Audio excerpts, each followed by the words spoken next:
waxaana wanaagsan dhammaan khiyaartana daawanaysa meel kastood joogtaanba ku soo dhowaada mar kale iyo barnaamijkeennii falaqaynta qodobada ku soo qaadanayno waxaa ka mida iyadoo aqoonsigii jamhuuriyadda somalilan hadda ay maalmo kooban inaga xigaan oo ay tahay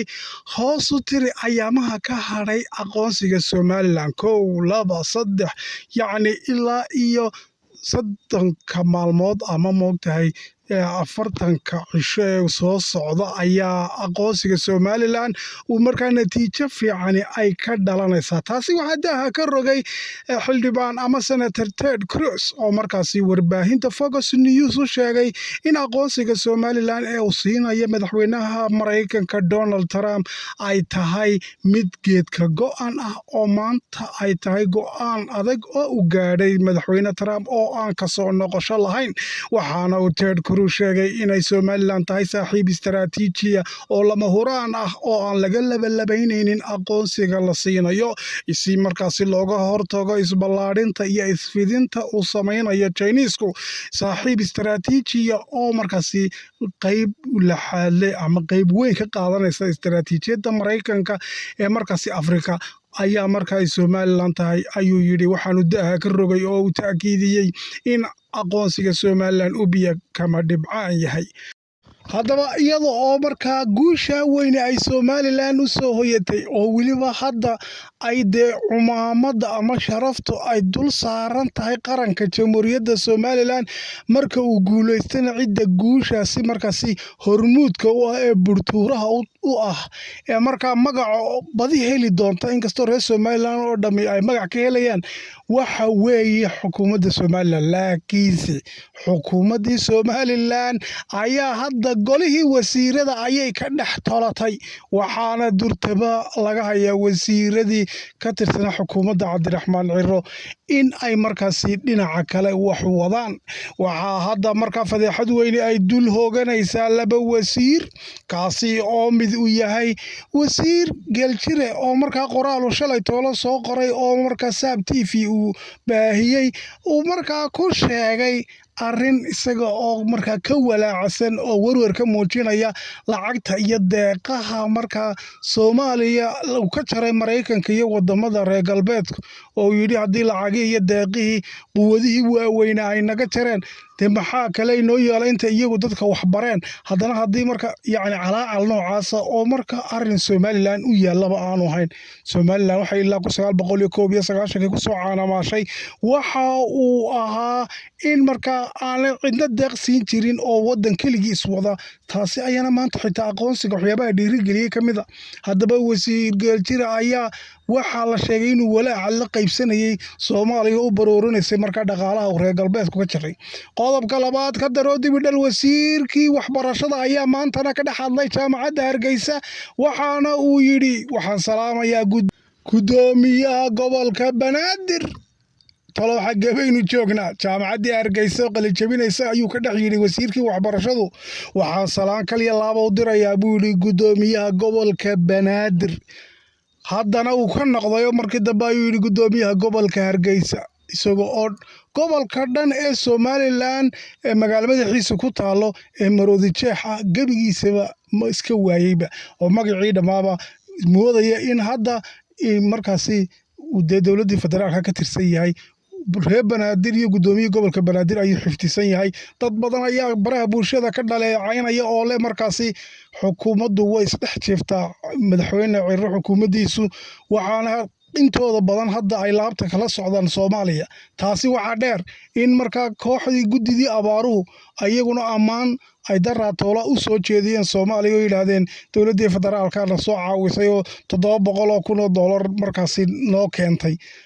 isku dar howlahaasi oo dhan waxa ay dadka reer somalilan iyo muwaadiniintu hadda ku dhaliilayaan in xukuumadda madaxweyne cabdiraxmaan ciro ay isdhex jeefto oo markaa qolyo laabta kala socda Soomaaliya ama hoosta kala socdo ay ka buuxdo baa la leeyahay. hawsha maxaa ka jira haddaba qodobada iyo qodobo kale ayaan ku soo qaadanaynaa barnaamijka ku soo dhowaada. wagaag aan ku bilowna barnaamijka aqoonsigii somalilan ayaa hadda waxa ka hadhay maalmo kooban waxaana la tirinayaa maalmaha markaasi kooban ee ka hadhay talow maxay noqonayaan. dadka qaarkood waxay leeyihin waa 30 maalmood, qaarkood waxay leeyihin waa 20 cisho. waa la soo horumariyey. markii hore aqoonsiga Somaliland waxaa loogu talagalay 120 cisho kadib inay markaasi golayaasha Mareykanku ay u fadhiistaan oo hawshaasi ay markaa gorfeeyaan. laakiin hadda wararkii ugu dambeeyay waxay shaaca ka qaadeen in la soo horumariyey oo la dadajinayo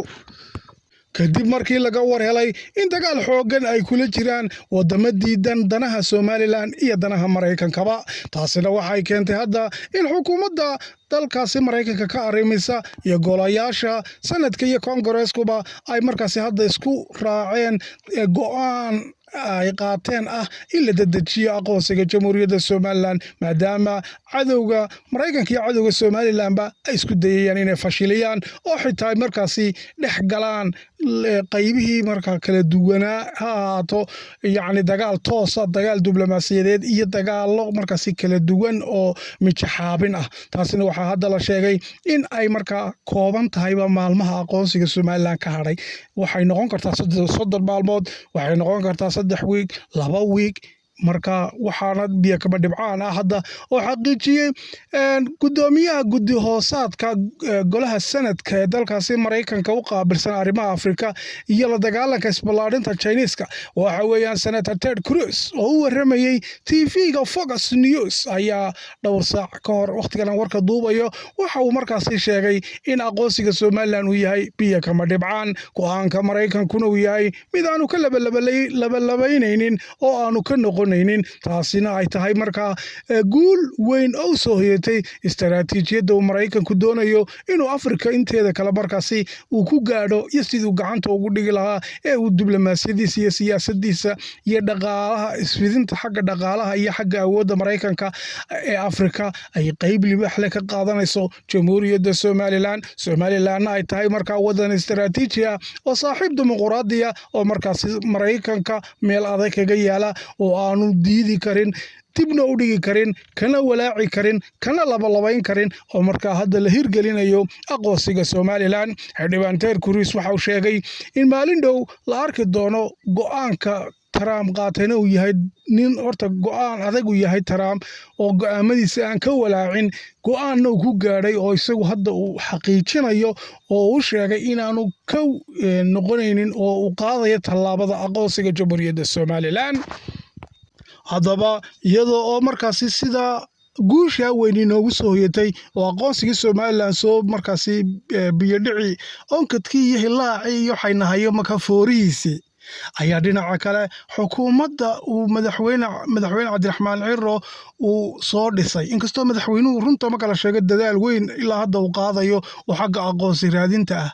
wasiirka arrimaha dibadda aan ogahay tallaabooyinka uu qaadayo inay yihiin qaar geesinimo leh yacni dadka qaarkood haba dhaliilaan laakiin ninkaas inuu daacad u yahay aqoonsi raadinta ay ka go'an tahay yacni waa la arkaya laakiin xukuumadda inteeda kale ayaa hadda isdhex fadhida. waxaana jira rag badan oo lacagta Soomaaliya laga jaray Mareykanka iyo markaasi wadamada reer galbeedku ka gooyeen u tawaawacaya. hadda waxaad ogaataa Mareykankii dhammaan aqoonsiga ka doonaynay ayaa la dhaleecaynaya. waxa la yaab leh TV-ga Saab TV qoraalku shalay soo qoray ee uu Geeljire ka soo xigtay wasiir Geeljire yacni waxa uu gabigiisu mid lagu dhaleecaynayo oo lagu cambaaraynayo tallaabada uu Mareykanku dhaqaalaha kaga gooyay Soomaaliya.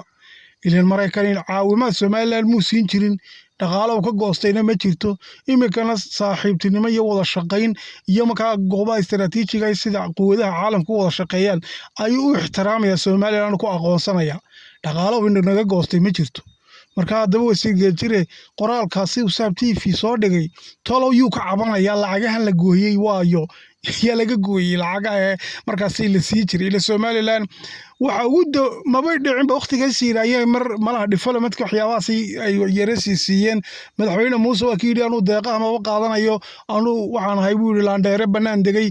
dal iswada ayaan ahay waana ta keentay maanta aqoonsigeena inagu soo dhiirto dal wax qabsanayo marka la inoo tixgeliyo. haddaba wasiir Geeljire yuu u tawaawacaya uu leeyahay marka dhaqaale naga gooyeen waxaana loo fahmay marka arrinka in uu dareenka la wadaagayay Soomaaliya oo cabanaysay qaroortii markaasi wasiirada Soomaaliya iyo xildhibaanadoodu ay lahaayeen meesha xuma yaalaan ugu kala kaxeeya inuu markaasna dee buuqa la qaybsanayay oo qoraalka soo dhigay ayaa markaa loo fahmay taa waxa ka daran wasiirkii waxbarashada ayaa maanta gobolkii Banaadir isaguna u mahad celiyay gudoomiyihiisii oo yidhi waxaan u mahad celinayaa gudoomiyaha gobolka Banaadir buu yidhi isagoo u jeeda gudoomiyaha gobolka Maroodijeex iyada oo arrinkii geeljire shalay toole qalbiga lagu hayo dad badan reer Soomaaliland ay ka boodsan yihiin hadalkaasi ayaa tan u sii raacday dad badan waxay markaasi hadda ay leeyihiin kala bar malaha wasiiradan xukuumadda Ciro kala bar baaba u haysta malaha inay dowladda federaalka wasiiro u yihiin waxaanay ku helaaqayaan wixii qalbiga ku jira afka xadayaaba lagu dhaleecaynaya taa waxa ka sii daran in maayadooda guddigii abaaruhuna ay yiraahdeen dowladda federaalkana soo caawisay federaal jeceela waa meel ugu kala tagayo ka yaacay noqotay caalamkii markaa baabay hadaba waxay leeyahay kooxii ictisaamta iyo kooxo hoosta laga soo qajiiriyay oo howlaha duminta qarannimada iyo markaa koortaga aqoonsiga ayaa markaasi hadaladan wax la islogiyo loogu talagalay baa la leeyahay sida dadka qaarkood ay ku dhaleecaynayaan barnaamijkii intaasuu ku dhayahay nabadgelyo